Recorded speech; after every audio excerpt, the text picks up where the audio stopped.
আমিও চাই আমার দিদি শাস্তি পাক।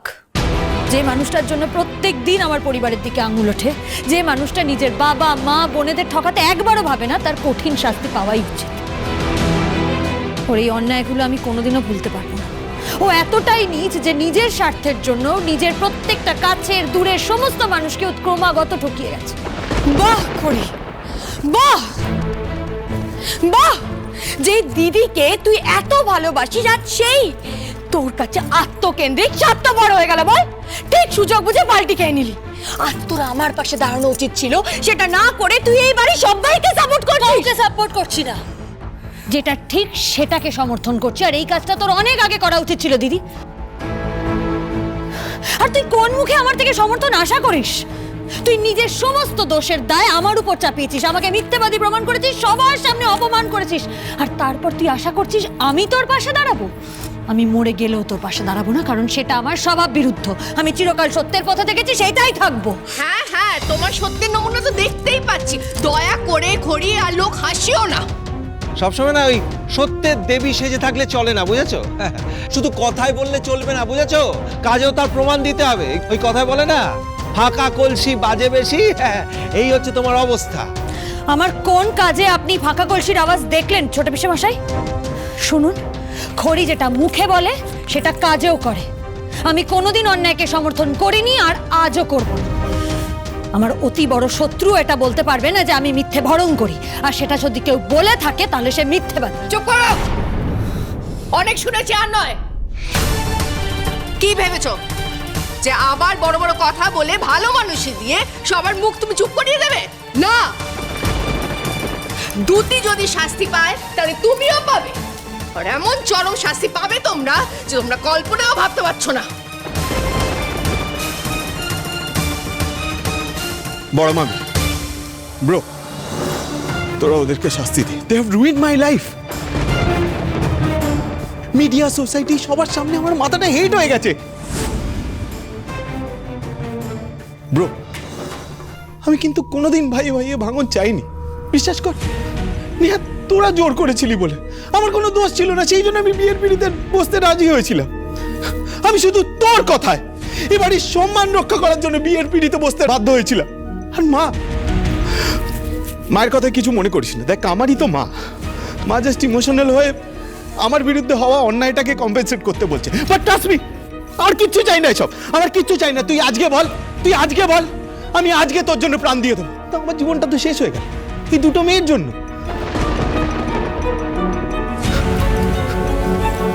তুই আর খড়ির জোর করলি বলে আমি বিয়েটা তো করে নিলাম, কিন্তু এই মিথ্যেবাদী মেয়েটার সঙ্গে আমি কি করে সারা জীবন কাটাবো, কি করে ঘর করব? দেখ, সেদিন আমি তোর বিরুদ্ধে কিচ্ছু বলিনি, কিচ্ছু না, কিন্তু আজকে আমার সঙ্গে যে অন্যায়টা হচ্ছে সেটা তো একটা বিচার দিবি আমাকে। আমার দৃঢ় বিশ্বাস তুই এর একটা ন্যায্য বিচার করবি। আজকে আমার কাছে নিজের জীবনটা শেষ করে দেওয়া ছাড়া আর কোনো উপায় নেই। আমি কি করব? না দিদি, শাট আপ। আমার কথাটা একটু শোনো। মা, আমার জীবনটা শেষ হয়ে গেল। তুই আমার জীবনটা শেষ করে দিল মা। না না না না বেটা, কাঁদিস না, কাঁদিস না রাহুল, কাঁদিস না। একদম ঠিক কথা বলেছিস, সব শেষ হয়ে গেছে আমাদের। তো সন্তানের হাত ধরে এই সিংহরায় পরিবারের সিংহাসনে বসার স্বপ্নটা আমাদের সত্যি শেষ হয়ে গেছে। আমার ছেলেটার এত বড় সর্বনাশ, আমার ছেলেটার এত বড় সর্বনাশের জন্য দায়ী কিন্তু খড়ি, বড় বৌদি। আর সেই খড়িকে দিনের পর দিন লাই দিয়ে মাথায় তুলে যে তোমার ছেলের ঋদ্ধি। হ্যাঁ বড় বৌদি, বাড়ি শুদ্ধ লোক যখন খড়িকে অপমান করেছে নানা কারণে, তোমার ঋদ্ধি কিন্তু খড়ি কোনো দোষ কোনোদিন দেখতে পাই। শোনো বড় বৌদি, আমার ছেলের এত বড় সর্বনাশের পেছনে তোমার ছেলের দায় কিন্তু তুমি অস্বীকার করতে পারো না। হ্যাঁ বড় বৌদি, তোমার ছেলে আমার ছেলেটাকে বাধ্য করেছে ওই মিথ্যেবাদীটাকে বিয়ে করতে। আর নিজে দর্শকর্ম ভান্ডারের একটা অর্ধ শিক্ষিত মেয়েকে বিয়ে করে ভেবেছে বিপ্লব করে ফেলেছে। বিপ্লব, দেখো দেখো তাকিয়ে দেখো বিপ্লবের ফল। নিজের তো মান সম্মানে কোনো দায় নেই। স্টোর রুম থেকে বেডরুমে নিয়ে এসছে এই মেয়েটাকে। কিসের মোহে ওকে বেডরুমে নিয়ে গিয়েছে? হ্যাঁ, কিসের মোহে?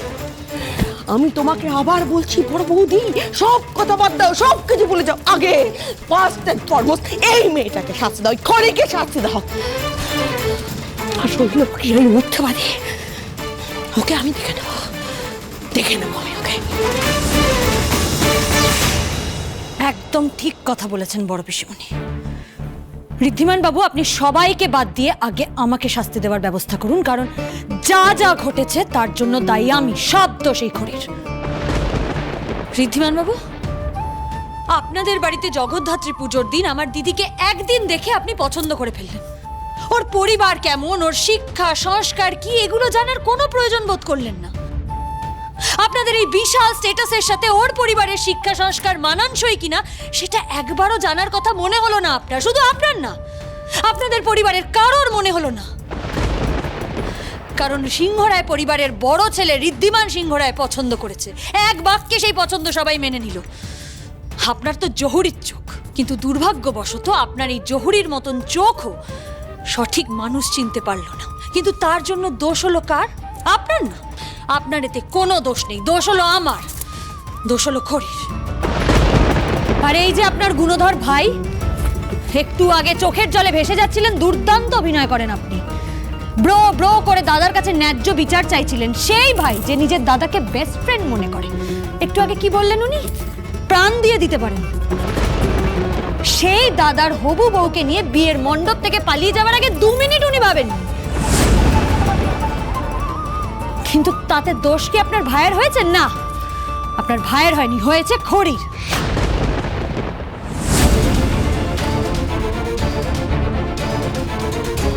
আমাকে নিজের পরিবারের চাপে, আপনার আর আপনার পরিবারের সম্মান রক্ষা করার জন্য আপনাদেরই পরিবারের একজনের কথা, এই যে বড় পিসিমণি, যিনি এত দোষারোপ করছেন আমাকে, তার কথায় ঘোমটায় মুখ ঢেকে বিয়েতে বসতে হয়েছিল।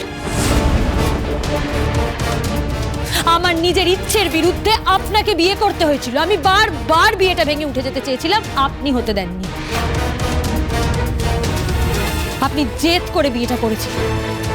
তাতে কার দোষ হলো? আপনাদেরও না, আপনার জেদেরও না। দোষ হলো শুধুমাত্র খড়ির। আমার দিদি নিজের ইচ্ছে আপনার ভাইয়ের সাথে 4 দিন টিউলিপ গেস্ট হাউসে কাটিয়ে এলো। আপনার ভাই ওকে ব্যবহার করে ছুঁড়ে ফেলে দিল। আপনার ভাইয়ের আপনাকে ছোট করা, অপমান করা, আপনার মান সম্মান ধুলোয় মিশিয়ে দেওয়া, আপনার পছন্দের মানুষকে কেড়ে নিয়ে আপনাকে কষ্ট দেওয়া ইত্যাদি যাবতীয় মনোবাসনা পূর্ণ করে নিল। ও একটা অপরাধ করে 4 জীবন নষ্ট করে দিল। কিন্তু তাতে আপনার ভাইয়ের অপরাধ হলো কি? আপনার ভাইয়ের কোনো দোষ হলো কি? না, তা হবে কেন? সব দোষ তো এই খড়ির। আর আমার নিজের দিদি, আমার মায়ের পেটের বোন, সে নিজের ভালোবাসা ফেরত পেতে এই সিংহরায় বাড়ির বউ হওয়ার জন্য কি করলো? একটা মিথ্যে নাটক সাজালো। আর আমি ওকে বিশ্বাস করে ওর পাশে দাঁড়ালাম।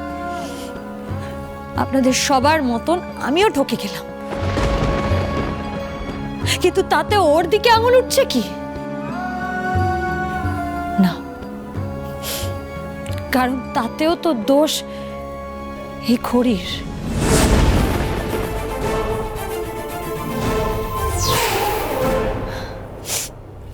তাহলে ব্যাপারটা কি দাঁড়ালো পিসেমশাই? আপনার আপনার আপনার তোর আর ম্যাডাম আপনার, আপনাদের জীবনে যা ঘটন ঘটেছে, যা কিছু খারাপ হয়েছে, যা ক্ষতি হয়েছে, তার সব কিছুর দায় কার? সব কিছুতে এই বাড়িতে যা যা ঘটছে তার জন্য আপনাদের দোষারোপ করার জন্য আপনাদের কাছে একটাই নাম আছে, খড়ি, খড়ি, খড়ি আর খড়ি।